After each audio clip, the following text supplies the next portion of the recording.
Assalamualaikum warahmatullahi wabarakatuh.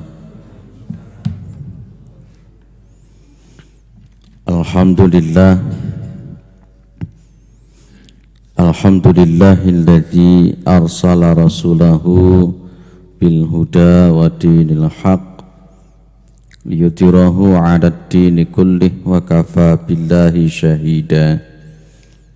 Ashhadu an la ilaha illallah wa ashhadu anna Muhammadan abduhu wa rasuluhu la nabiyya ba'da. Allahumma salli ala Muhammad wa ala alihi wa sahbihi wa man tabi'ahum bi ihsanin ila yaumiddin, amma ba'du. Kita bersyukur kepada Allah Subhanahu wa ta'ala atas segala nikmat yang diberikan oleh Allah kepada kita semua, terutama sampai pada pagi hari ini kita masih diberikan kekuatan iman dan Islam. Kita masih diberikan kesehatan serta kesempatan sehingga kita masih bisa melaksanakan kewajiban kita, salat subuh berjamaah, dan kita lanjutkan dengan mengkaji agama Allah Subhanahu wa ta'ala. Mudah-mudahan kesempatan yang semacam ini senantiasa diberikan oleh Allah kepada kita semua sampai nanti kita menghadap kepada Allah yang tentunya dalam posisi husnul khatimah. Salawat salam tetap melimpahkan kepada Rasulullah Muhammad sallallahu alaihi wasallam sebagai khatamil anbiya'i wal mursalin, penutup para nabi dan rasul yang tidak ada nabi lagi sesudah Nabi Muhammad sallallahu alaihi wasallam. Beliau penyampai risalah Islam sebagai agama yang benar, agama yang diridhoi oleh Allah Subhanahu wa ta'ala. Baik para jamaah yang dimuliakan oleh Allah Subhanahu wa ta'ala, kita lanjutkan kajian kita membahas kitab Min Akhlaqis Salaf. Ini tinggal sedikit ini. Setelah selesai kitab ini tidak tahu ngaji apa nanti. Yeah. Baik, wa min akhlaqihim radhiyallahu anhum annahum kanu yasudduna babal ghibati fi majalisihim li'alla yasiru majlisuhum majlithu ismin wa la'alla a'maluhum as-salihah. Dan di antara akhlak para salaf radhiyallahu anhum annahum kanu yasudduna babal ghibati fi majalisihim, sesungguhnya mereka itu berusaha menyumbat pintu-pintu ghibah di dalam majelis-majelis mereka.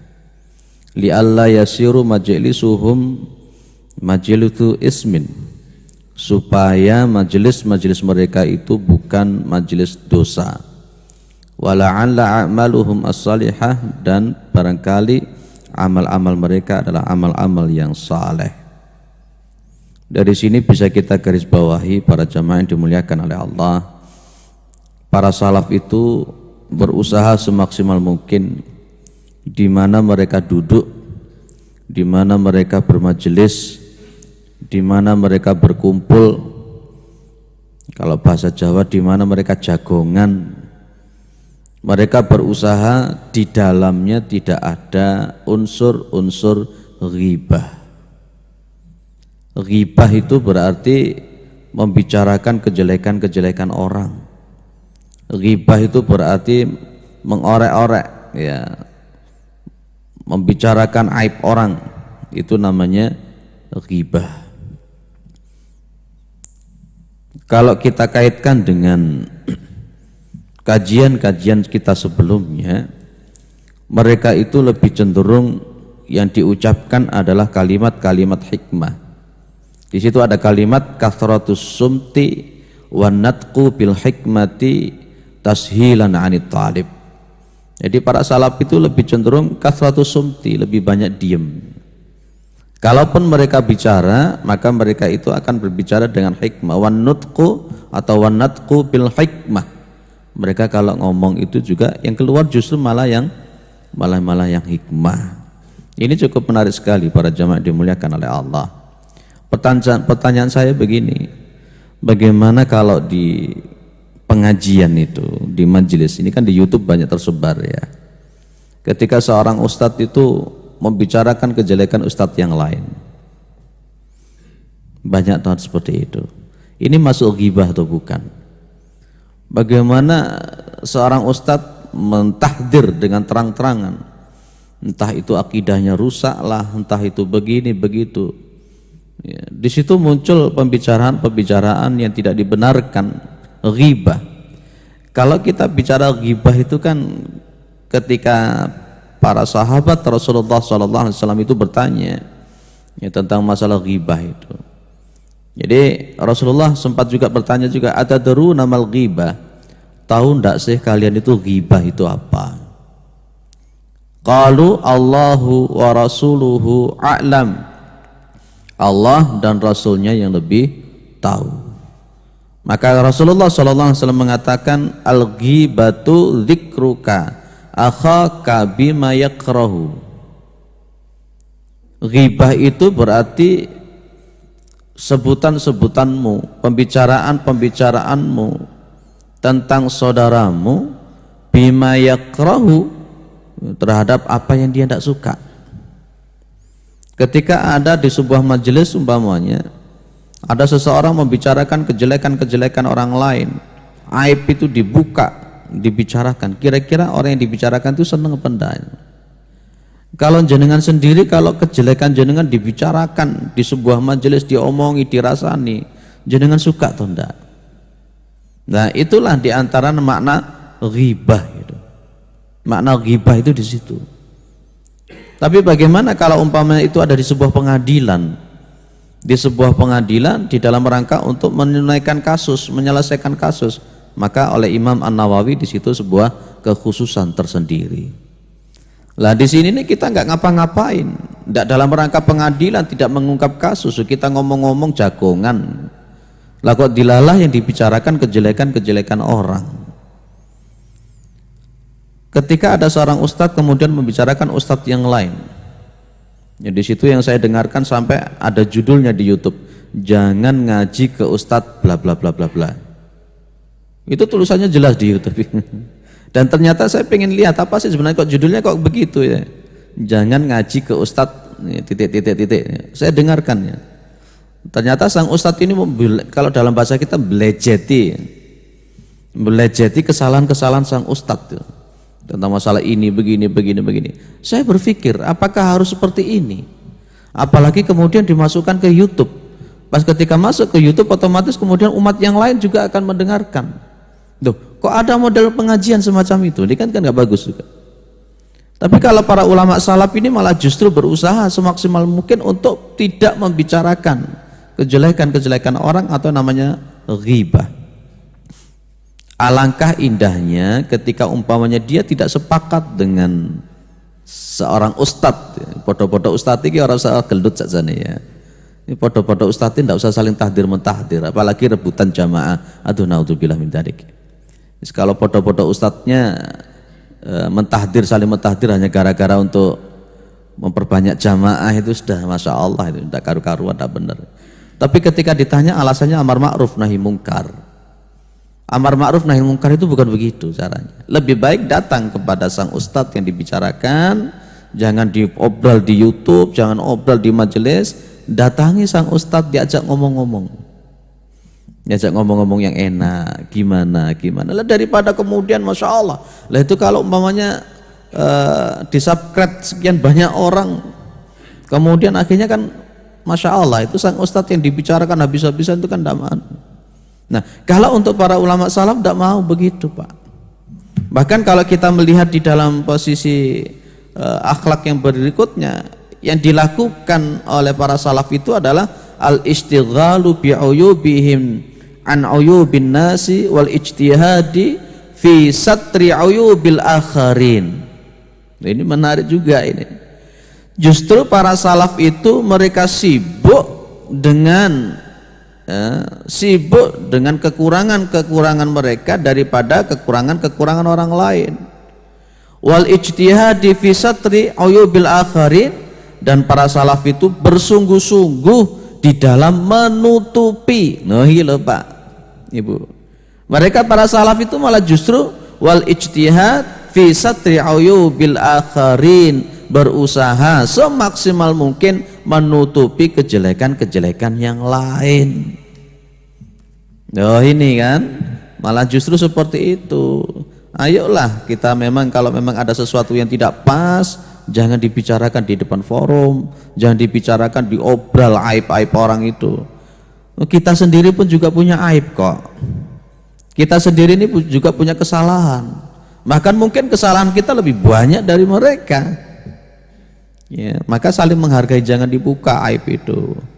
Nah, kalau kita membicarakan sesuatu yang andai kata orang yang kita bicarakan itu mendengar dia ndak suka, ya itulah diantara ghibah.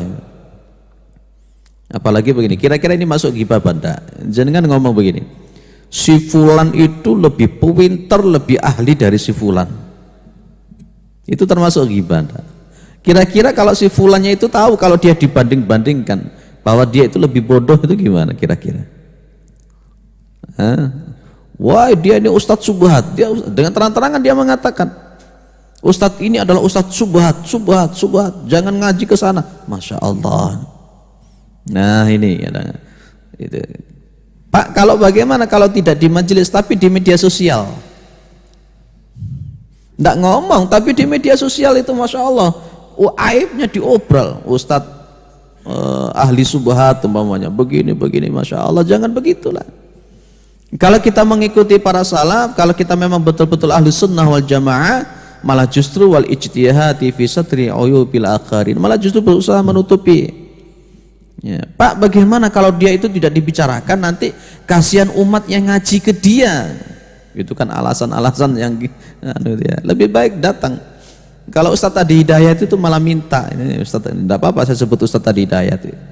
Ketika Ustadz Adi Hidayat ditahdir, disubhat-subhatkan, beliau malah minta, ayo duduk bermajelis bersama, diskusi bersama, saya bawa kitab, Anda bawa kitab, kan begitu kan, enak loh.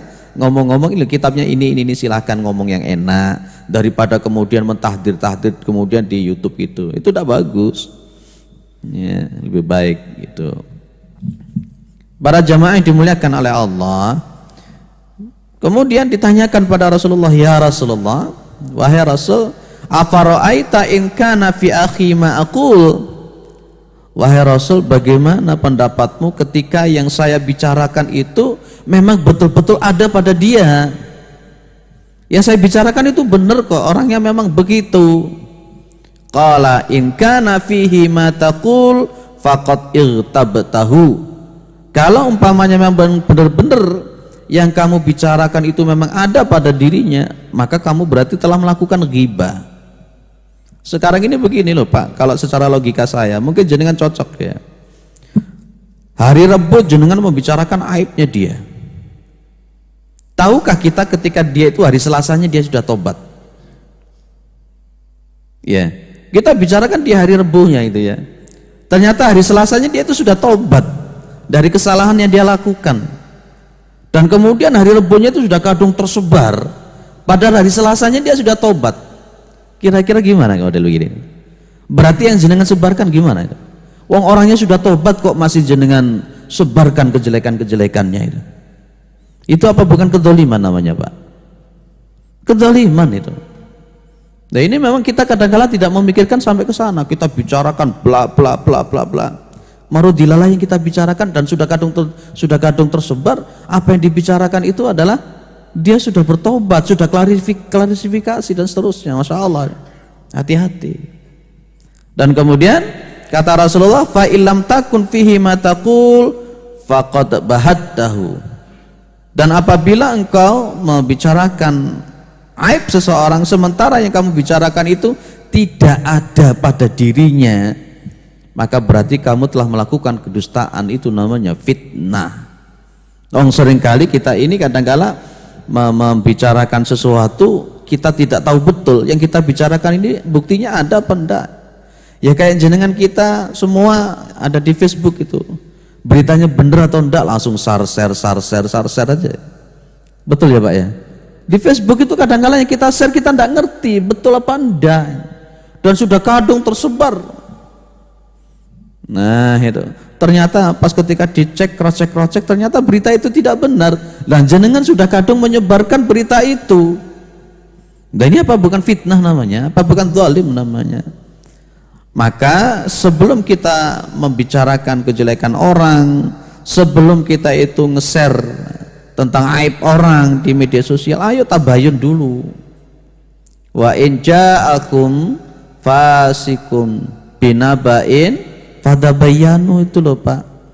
Fatabayyanu an tusibu qauman bijahalatin fatusbihu ala ma fa'altum nadimin. Sekarang ini budaya tabayun ini sudah mulai luntur Pak. Baru mendengar jebret gitu ya, baru mendengar jebret begitu tanpa kita cross check sudah langsung kita share, kemudian kita bicarakan. Tirulah yang namanya Imam Al-Bukhari rahimahullah. Imam Al-Bukhari rahimahullah itu kalau menerima berita, apalagi berita yang berkenaan dengan sunnah Rasulullah SAW, yang dilakukan oleh Imam Bukhari itu apa Pak? Meneliti kualitas rawi, meneliti kualitas yang menyampaikan. Itu kan ada rawi A, B, C, D, E kan gitu ya. Beliau mau menerima ini kalau A, B, C, D, E itu memenuhi kriteria beliau. Orangnya dobit, dak gorowan, orangnya adil gitu. Itu kan naqdu dakhili, penelitian sanad hadis. Makanya Imam Al-Bukhari itu rahimahullah itu kitab hadisnya termasuk yang paling sahih. Kira-kira kalau kita itu menerima berita dari seseorang, kira-kira kemudian kita memakai apa yang seperti dikriteriakan oleh Imam Bukhari itu bisa ndak?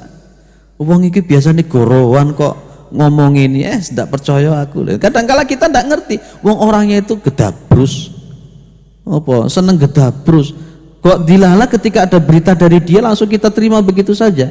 Lagian kemudian kita share, wah sudah benar juga ini. Kalau yang kita bicarakan itu adalah memang betul aib, berarti kita ghibah. Mohon maaf kita tidak ngerti dia itu sudah tobat atau belum, menarik apa yang dia bicarakan atau belum. Kalau memang yang kita bicarakan itu tidak benar, berarti kita telah melakukan kedustaan, fitnah. Wal fitnatu asyaddu minal qatli. Makanya kemarin pertemuan sebelumnya saya katakan Abu Bakar As-Siddiq itu yada'u hasatan fihi, meletakkan kerikil itu di dalam mulutnya. Fa'ala dzalika iddatas sinin. Ya, Abu Bakar As-Siddiq itu meletakkan kerikil di dalam mulutnya itu berapa tahun, Pak? Iddatas sinin, bertahun-tahun, Pak. Loh kenapa? Hatta ta'awwada qillatul kalam wa kana la yakhruju al-hajara illa indal aqli wa indas salah. Yang dimaksud oleh Abu Bakar, kenapa Abu Bakar senantiasa memasukkan kerikil-kerikil itu di dalam mulut beliau? Supaya beliau terbiasa untuk tidak gampang ngomong, untuk terbiasa supaya ucapannya sedikit saja.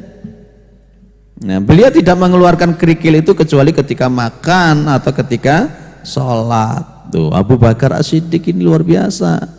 Kullu dzalika khasyatan ayatakallama fima la ya'nihi. Orang duduk-duduk membicarakan aib orang itu termasuk manfaat atau tidak? Tidak bermanfaat, Pak. Manfaatnya apa sih sebenarnya kita duduk-duduk kemudian membicarakan jelekan orang itu? Halo? Padahal konteksnya kemudian di dalam hadis Rasulullah SAW dikatakan min husnil islamil mar'i tarkuhu ma la ya'nihi. Di antara bagusnya Islamnya seseorang itu adalah dia meninggalkan sesuatu yang tidak bermanfaat. Hati-hati. Karena memang konteksnya nanti ada kalimat man katsura kalamuhu katsurat khati'atuhu. Orang yang banyak ngomongnya itu ya nanti banyak jatuhnya, banyak kesalahannya. Kadang-kala kita kalau duduk bermajelis ngomong 1 meter jadi 2 meter, 2 meter jadi 5 meter, gitu kan biasanya kita ini. Itu kelemahan kita kadang-kala. Kita kadang-kala kalau disebut-sebut kejelekan kita muring-muring, emosional. Lah kok dilalah kemudian kita bicarakan orang lain. Nah, belum lagi nanti kalau nanti di yaumul qiyamah jenengan dimintai pertanggungjawaban, betul Pak. Di dalam surah Al-Mu'minun itu kan ada kalimat bahwa orang-orang yang beriman itu kan diantaranya dia wa anil lagwi mu'ridun. Lagwun itu kan sesuatu yang tidak bermanfaat, termasuk sesuatu yang memang tidak ada faedahnya. Lah orang-orang yang beriman itu adalah anil lagwi mu'ridun. Mereka itu akan berpaling dari sesuatu yang tidak berfaedah, tidak bermanfaat. Kalau ada orang duduk kemudian di depan jenengan membicarakan kejelekan-kejelekan orang, hati-hati. Orang model begini ini nanti akan sanggup membicarakan kejelekan-kejelekan jenengan ke orang lain. Apa ada statement semacam ini? Saya sampaikan lagi apa yang disampaikan oleh Imam Asy-Syafi'i rahimahullah. Imam Syafi'i rahimahullah mengatakan begini, man namma laka namma alaika, man namma laka namma alaika. Kalau ada orang itu yang bisa mengadu-adu, namimah, namma itu namimah, dia mengutarakan namimah, ngadu-ngadu kepada jenengan, maka namma alaika, maka dia nanti akan sanggup melakukan namimah terhadap Anda. Dia namimah, ngedu-ngedu apa, adu domba ya. Dia datang ke jenengan untuk mengadu domba dengan orang lain, umpamanya begitu. Percayalah nanti dia juga akan sanggup mengadu domba Anda dengan orang lain. Kemudian Imam Syafi'i mengatakan man naqala ilaika naqala anka. Kalau ada orang yang berani membicarakan kejelekan-kejelekan orang kepada Anda, ya, kalau ada orang yang sudah berani menyampaikan kejelekan-kejelekan orang lain, ghibah tentang orang lain kepada Anda, kata Imam Syafi'i, naqala anka, maka pasti dia nanti akan sanggup untuk memindahkan atau membicarakan kejelekan-kejelekan jenengan kepada orang lain. Doh, ini kelihatannya dia ngomong bla bla bla bla bla bla jeleknya orang ke jenengan. Ya, nanti kejelekan jenengan juga akan dicatat, dibicarakan ke orang lain juga. Oh, itu sudah karakter itu. Nah, bagaimana kalau ada orang yang berbicara kebaikan-kebaikan orang lain di depan jenengan? Maka Pak, insya Allah orang ini nanti juga akan mampu membicarakan kebaikan-kebaikan jenengan di depan orang lain. Milih yang mana? Ya, maka konteksnya kalau ada orang duduk baru ngejak jenengan ngomong-ngomong yang gak gena, ngejak jenengan ngomong-ngomong yang tidak dibenarkan, yaitu tadi wa anil lagwi mu'ridun, lebih baik kita berpaling. Tidak usah majelis-majelis semacam itu. Mending duduk di majelis ilmu, mending duduk di majelis zikir, kan bagus gitu. Majelis Quran. Kalau jenengan kemudian pas menghadiri pengajian itu di situ penuh dengan tahdir, apa yang jenengan lakukan? Menghindar atau interupsi? Menghindar apa interupsi? Menghindar, tidak interupsi ya. Apa langkah lebih baik diinterupsi sekalian? Oh, jadi masalah. Jadi masalah. Kan saya kadang-kadang juga heran juga ini. Biasanya orang yang membicarakan kejelekan itu menurut para ulama ketika di dalam dirinya itu sudah merasa sempurna. Kalau ada orang itu yang memandang orang lain kekurangan sementara dia memandang dirinya itu adalah sempurna, jelas dia itu akan muncul kesombongan dan mudah sekali kemudian dia membicarakan orang lain. Percayalah Bapak Ibu yang dimuliakan oleh Allah, al-insanu mahalul khata' wa nisyan. Manusia itu tempatnya salah dan lupa. Itu sudah jelas Pak, siapapun pasti akan bersalah. Ya, maka wa kullu bani Adam khata'un wa khairul khata'in at-tawwabun. Setiap anak Adam itu pasti bersalah, dan orang yang bersalah, sebaik-baiknya orang yang bersalah itu dia adalah orang-orang yang bertaubat. Jangan tambahi dosa jenengan dengan suka membicarakan kejelekan orang lain. Kalau minta fatwa bagaimana? Jenengan bicara, bertanya di majelis, tanya kepada seorang ustadz berkenaan dengan sikapnya seseorang. Kalau jenengan bertanya seperti itu, jangan sebutkan namanya, jangan sebutkan identitasnya, apalagi alamat lengkapnya. Ya, jenengan cukup mengatakan saya melihat si fulan, itu saja. Melihat si fulan melakukan begini, bagaimana menurut jenengan? Itu lebih baik.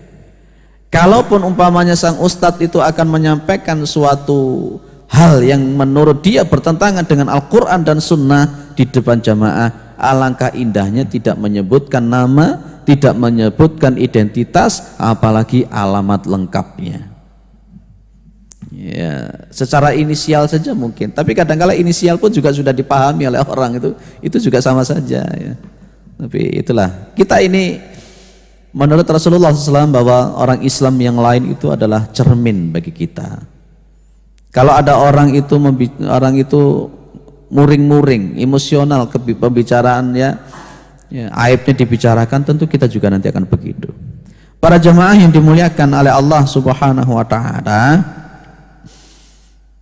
Kemudian kalau kita lihat di dalam surah Al-Hujurat ayat 12 itu, ada kalimat wala yaghtab ba'dukum ba'da ayuhibbu ahadukum ayyakula lahma akhihi maitan fakaritumu.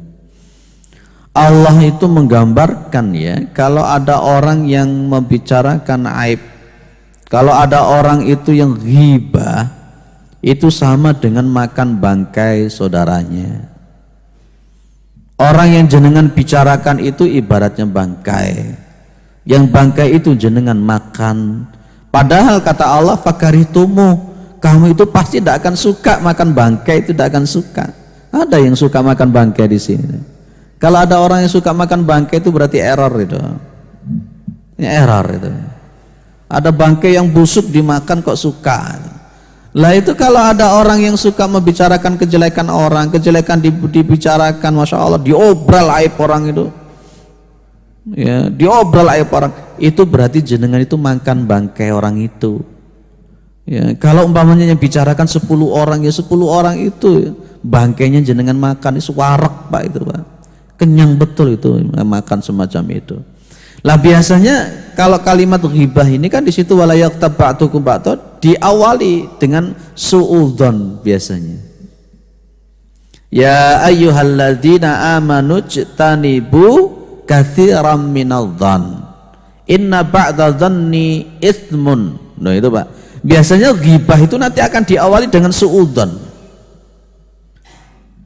Orang yang membicarakan kejelekan orang itu diawali dengan suudzon, karena katakanlah memang orang itu membicarakan kejelekan orang itu, mohon maaf, kadangkala tidak paham betul yang dibicarakan itu benar atau enggak. Itu berarti kan awal daripada suudzon, jelek, buruk sangka. Buruk sangka. Kalau saya diajak, ada orang ngomong bla bla bla, saya bilang tanya dulu, sampean tahu persis enggak? Kalau dia itu memang seperti itu, kok sudah berani nyampaikan ke saya? Kalau saya terang-terangan saja begitu. Ya kira-kira kalau itu memang benar, Anda telah ghibah, kalau tidak benar jenengan fitnah ini. Kalau memang kita tidak ngomong begitu, mohon maaf, saya tidak mau mendengar kata-kata semacam ini. Tidak ada manfaatnya sama sekali. Nah, ini malah yang menarik.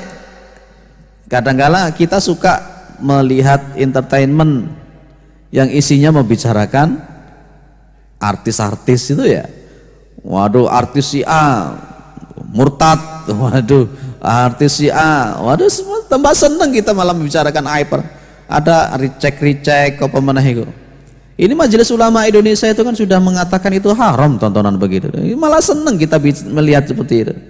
Itu biasanya apa? Jadi ngeburu berita, wis masa kemudian tukaran, perdebatan, pertengkaran keluarga itu disyuting di mana, masya Allah.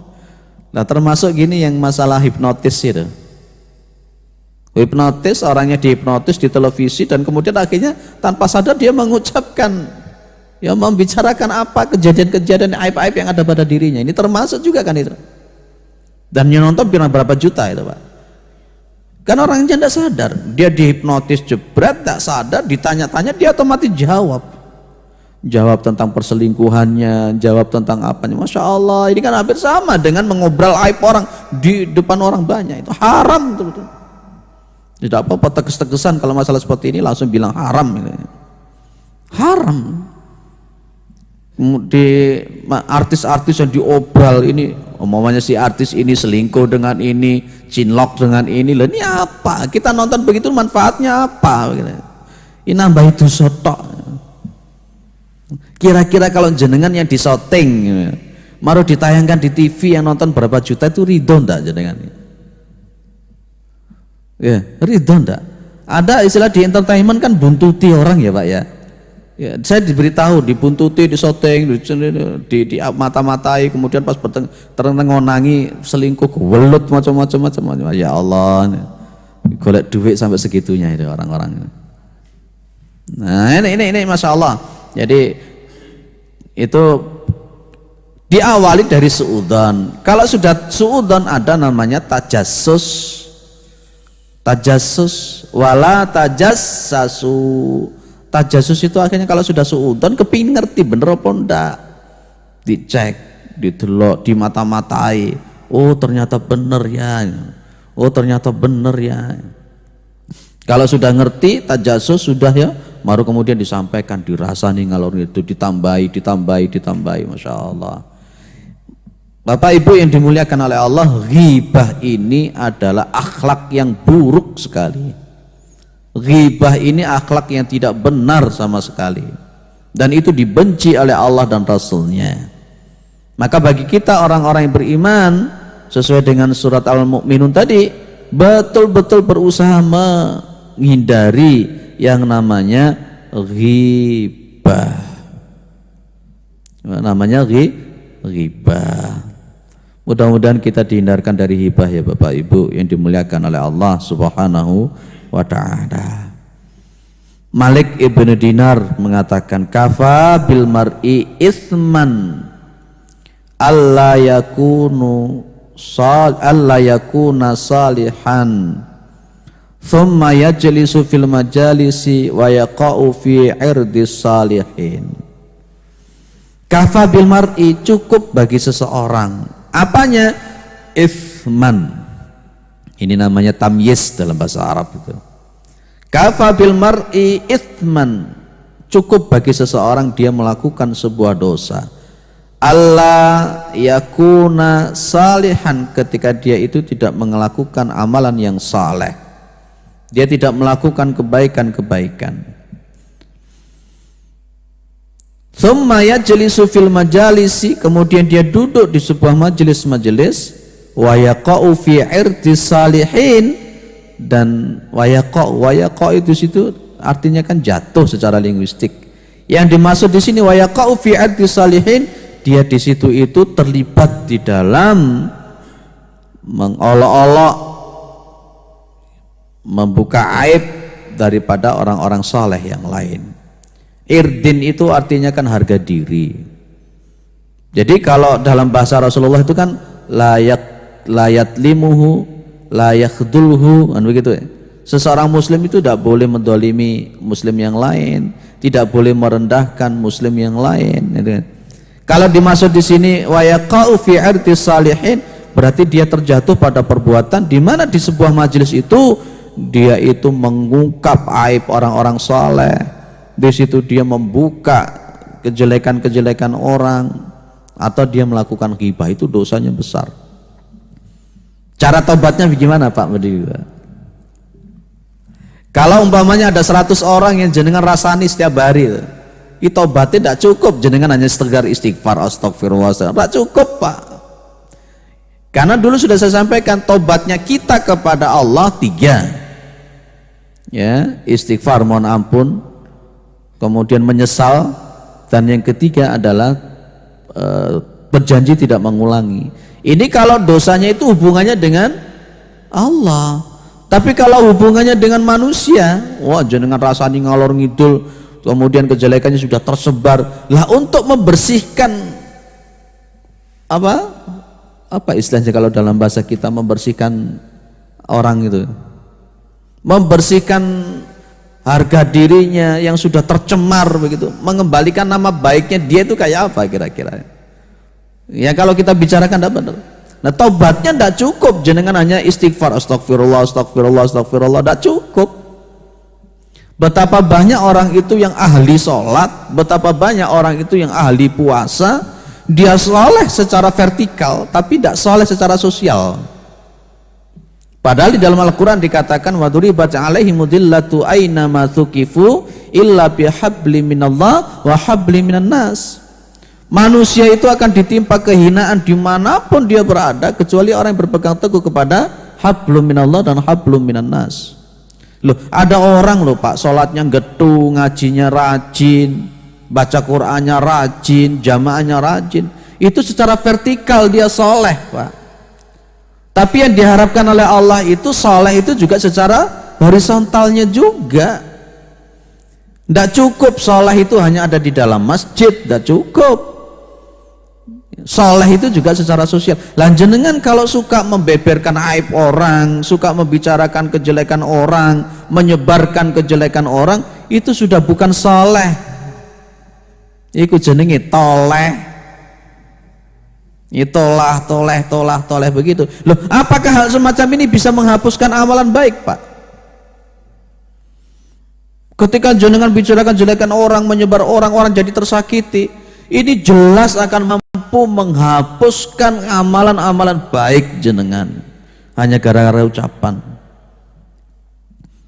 Dulu sudah saya sampaikan salah satu hadis Rasulullah SAW ketika Rasulullah SAW itu duduk bersama para sahabat. Para sahabat itu hanya mengatakan inna fulanata tusalli billail wa tasumu binahar. Lupa ini apakah sahabat lagi ngerasani sama Rasulullah? Ini pada kondisinya para sahabat itu minta fatwa kepada Rasulullah tentang sikapnya seorang wanita.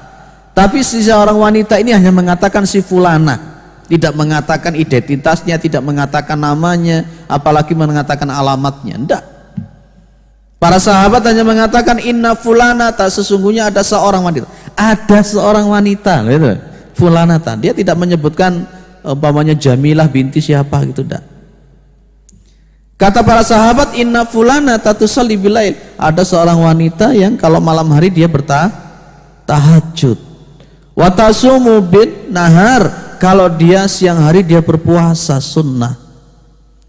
Para sahabat menambahkan wa kana filisaniha syai'un tu'dhi jiranaha, di dalam lidahnya, di dalam mulutnya ada sesuatu kalimat, kata-kata yang tu'dhi jiranaha, yang senantiasa suka menyakiti tetangganya. Lah istilah wong Jawa apa Pak? Lambe turah. Lambe ini ora iso ditoto. Apa kata Rasulullah SAW? Langsung Kanjeng Nabi mengatakan la khaira fiha. Wanita itu tidak punya kebaikan sama sekali. Wahya finnar, wanita itu ada di dalam nerakanya Allah Subhanahu wa taala. Masya Allah. Padahal tiap malam itu tahajud ya Pak ya. Padahal tiap hari itu dia puasa ya. Hanya gara-gara mulut yang dia tidak mampu menjaga, yang kemudian malah menyakiti tetangga-tetangganya. Masya Allah. Malah justru kata Rasulullah dia itu tidak punya kebaikan sama sekali. Maka kalau ada majelis yang di dalamnya itu ada seperti itu, lebih baik kita menghindar. Kalau memang kita bisa amar ma'ruf nahi mungkar, merubah majelis itu, bagus. Makanya tadi saya tanya kepada jenengan ketika ngaji, ustadznya itu ngerasani ustadz yang lain terus, itu ditinggalkan atau interupsi. Padahal di situ kan ada kalimat kan di sana, di dalam surah Ali Imran ayat yang 104 itulah. Itu kan ada amar ma'ruf nahi mungkar itu. Ada kuntum khaira ummatin ukhrijat linnasi ta'muruna bil ma'rufi wa tanhauna 'anil munkar, atau wa takum minkum ummatun yad'una lil khair. Kalau saya kok lebih cenderung interupsi saya sama saya ustadznya. Ngacungkan tangan, ya ustadz. Enggak apa-apa. Kalau saya seperti itu, perkara nanti ikut-ikutan ditahdir urusan belakang, EGP, emang gue pikirin ini. Ya, karena memang nanti malah mafsadatnya kan lebih besar. Ya, mafsadatnya lebih besar. Ya. Tapi suatu saat, ini ada kisah fakta di Saujajar. Ada seorang jamaah ngaji ke seorang ustadz. Ustadz ini kemudian membicarakan ustadz yang lain. Ustadz yang lain itu dijelek-jelekan. Sampai kemudian ada kalimat jangan ngaji ke ustadz itu. Lah orang ini malah penasaran dengan ustadz yang disebutkan. Akhirnya nyari ustadz yang disebut itu. Duduk bermajlis di ustadz itu kemudian. Dirungok nih. Loh kok ternyata tidak benar seperti yang diucapkan.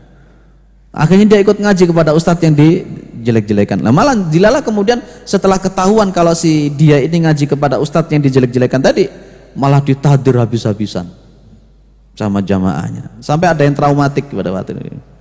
Nah, ini kisah fakta di daerah Saujajar, di salah satu masjid terbesar di situ ya. Nah, di situ. Jangan begitu. Baik, lanjut. Tak barekno sedikit, tinggal satu baris atau apa ya. Muhammad ibn Sirin mengatakan minal ghibati al muharramati, di antara ghibah yang diharamkan, allati la yash'uru biha aktsarun nasi qauluhum, yang manusia itu tidak ngerasa kalau itu adalah ghibah. Ini maksudnya Ibnu Sirin itu ada ghibah yang diharamkan, tapi kebanyakan manusia tidak merasakan kalau dia melakukan itu, tidak merasakan kalau dia melakukan ghibah yang diharamkan ini. Apa? Qauluhum, seperti ucapan dia, inna fulanan a'lamu min fulan. Ini seperti saya katakan tadi, sesungguhnya si fulan itu lebih ngerti, lebih pinter, lebih alim daripada si fulan. Ini menurut Ibnu Sirin adalah merupakan ghibah al-muharramah, ghibah yang diharamkan. Menurut Ibnu Sirin berarti kalau dalam baris bawah ini kan artinya dia itu banding-bandingkan. Kalau jenengan sebagai seorang jamaah banding-bandingkan ustadz, wah ustadz saya ini LC di Madinah, wah ini ustadz yang ini cuma lulusan Tebu Ireng, masih pintaran LC. Kira-kira apa seperti itu kira-kira? Nah itu, wah ini lulusan saya ini profesor doktor, yang ini cuman SAG, ini masih hebat yang profesor doktor. Apa begitu juga? Nah ini kalau menurut Ibnu Sirin termasuk yang secara tidak sadar manusia mengatakan itu adalah ghibah, membanding-bandingkan orang. Padahal kan titel itu tidak menjamin, lulusan itu juga tidak menjamin. Para jamaah dimuliakan oleh Allah, ayo kita berusaha menghindari yang namanya ghibah. Kita berusaha bicara yang baik-baik saja. Di depan kita ada Al-Quran. Oh, alangkah baiknya yang kita baca adalah ayat-ayat Al-Quran. Kita hafalkan Al-Quran itu. Kan lebih enak. Kemudian kita bermajelis dengan orang-orang yang saleh. Kalau majelisnya orang-orang yang saleh itu biasanya dibicarakan juga yang baik-baik. Gitu saja. Yang menarik, ghibah ini kadangkala dibicarakan di pemakaman. Betul kan? Ketika ada orang meninggal, ada orang layat ya. Coba jenengan amati apa yang dibicarakan oleh mereka. Kadang-kala ndak melok nyolati, ndak melok kalaupun ikut ke pemakaman ndak ikut mendoakan, tapi duduk ke sana ngetuprus gitu. Duduk di atas pemakam kan ndak boleh sambil ngomong ngalor ngidul, ya Allah, nauzubillah min dzalik. Padahal kan kalau kita ke pemakaman itu seharusnya eling toh, engko nanti ya seperti itu. Malah sing mayit sing dirasani. Lala kalau orang sudah mati itu jangan dibicarakan yang aneh-aneh. Kecuali kalau memang dalam posisi jenengan membicarakan Fir'aun itu siji meneh. Ya, baik, mungkin ada yang perlu nambahkan materinya. Ya, monggo.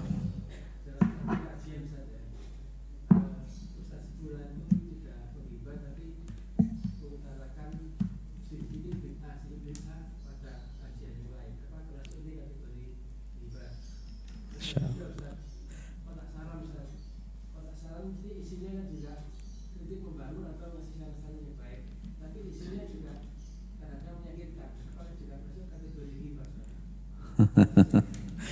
Takonane sampean iki wangel ya. Baik, Bapak Ibu yang dimuliakan oleh Allah, bagaimana dengan kajian yang sedikit-sedikit bid'ah, sedikit-sedikit bid'ah, membid'ahkan orang lain, membid'ahkan kok sedikit gitu ya. Kalau kita bicara bid'ah itu kan luas ya Pak, luas. Sebenarnya kalau kita mau bicara bid'ah itu teliti betul, bid'ah itu sampai gimana. Banyak sekali kitab-kitab yang berbicara tentang masalah bid'ah, apalagi seperti sosok yang mazhab yang 4. Kalau saya membaca kitab-kitab yang berkenaan dengan masalah mazhab yang 4, jarang sekali itu, hampir tidak pernah saya menemukan seperti Imam Syafi'i itu membid'ahkan Imam Maliki karena perbedaan, Imam Hanafi membid'ahkan Imam Syafi'i yang kunut dan seterusnya, tidak pernah saya itu. Ya, maka saya seringkali mengatakan bahwa namanya bid'ah ini ya memang bid'ah, tapi konteksnya kemudian kayak apa? Kalau kita bicara bid'ah itu luas Pak, tidak selesai-selesai. Saya punya kitab, bagus kitabnya. Di situ ada konteksnya bid'ah al-idhofiyah. Ada bid'ah al-idhofiyah. Dalam konteks bid'ah al-idhofiyah ini banyak ulama yang kemudian mengatakan itu bukan bid'ah. Pokoknya luas Pak. Saya tidak mau berbicara bid'ah secara terperinci di sini. Nanti saya khawatir juga akan membid'ah-bid'ahkan orang lain juga gitu ya. Maka konteksnya kemudian selama itu dalam posisi koridor furu'iyah dan tata caranya, kemudian kaidah-kaidahnya masih koridor kesepakatan para ulama, it's okay Pak.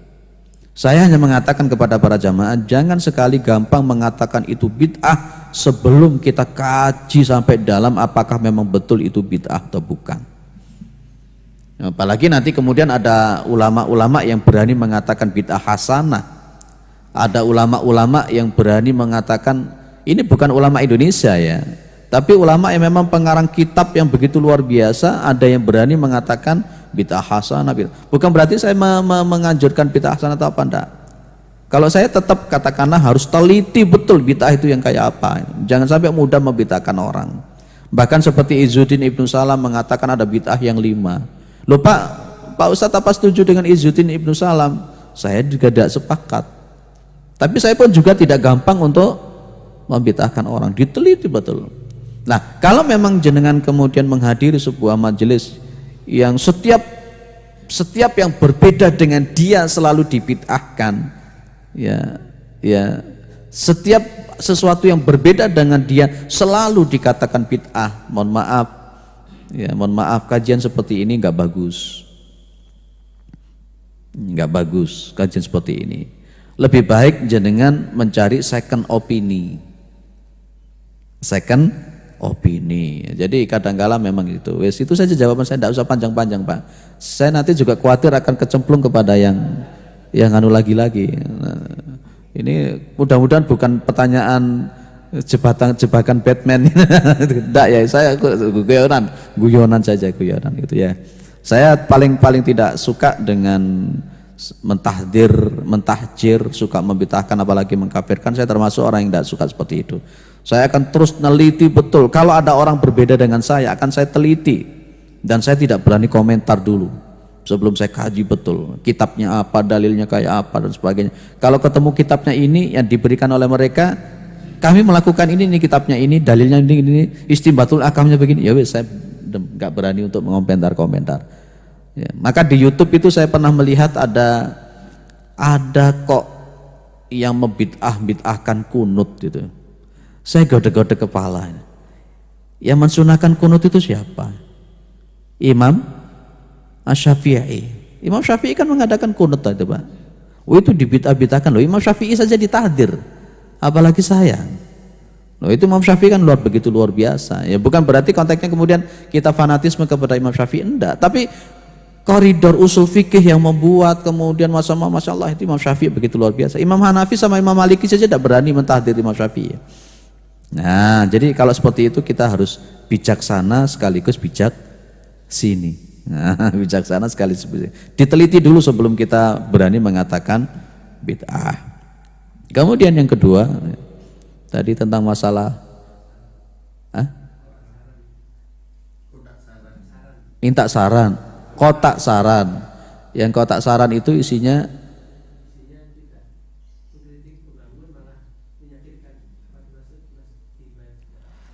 di dalam Al-Quran itu kita kenal dulu, saya katakan ada qaulan sadida, qaulan layyina, qaulan baligha, qaulan maisura, qaulan saqila, itu kan.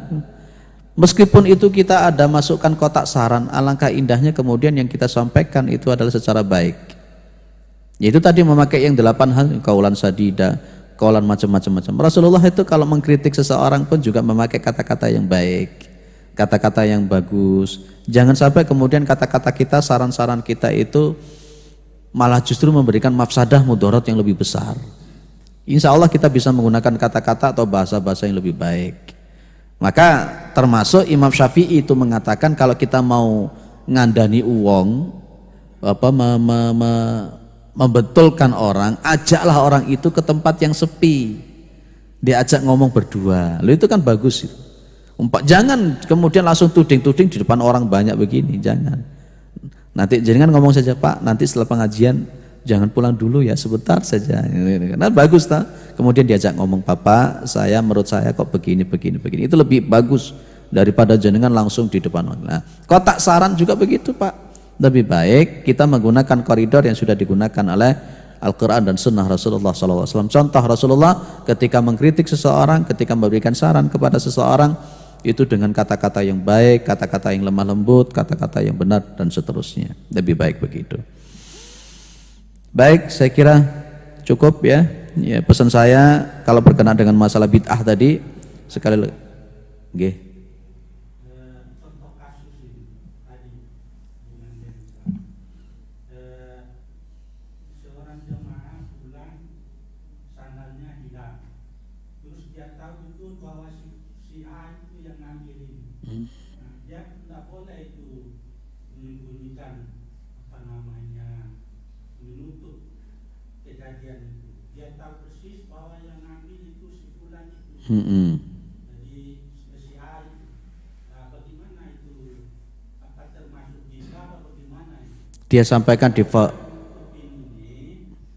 kan berarti ini fakta ini. Ya. Betul-betul itu melihat orang yang ngambil itu. Baik. Dia beritahu pos ini yang ngambil. Bagaimana itu? Baik. Itu kasusnya seperti pada konteks di sebuah pengadilan itu. Si jaksa ataupun si pengacara akan menyampaikan hal-hal itu berkenaan untuk menyampaikan, membuka kebenaran supaya terjadi mana yang salah, mana yang benar.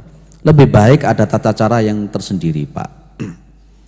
Jangan disampaikan pada konteks forum, satu. Yang kedua, kalau memang kita tahu dia, identitas dia, ada cara-cara yang baik.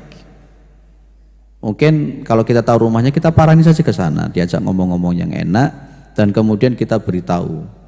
Tapi kemudian ketika kita menyampaikan itu, ya, kita tetap dengan cara-cara yang baik kepada dia. Parani saja ke rumahnya. Kalau menurut saya itu cara yang pertama dulu, pakai cara yang terbaik dulu.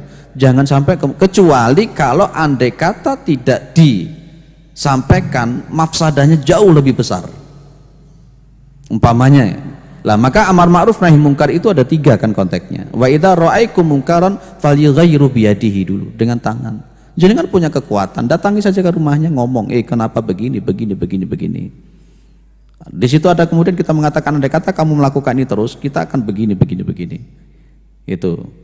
Ini juga ada 2 hal konteksnya di sini, menjaga nama baik dia. Bukan berarti kita menutup pindah, enggak.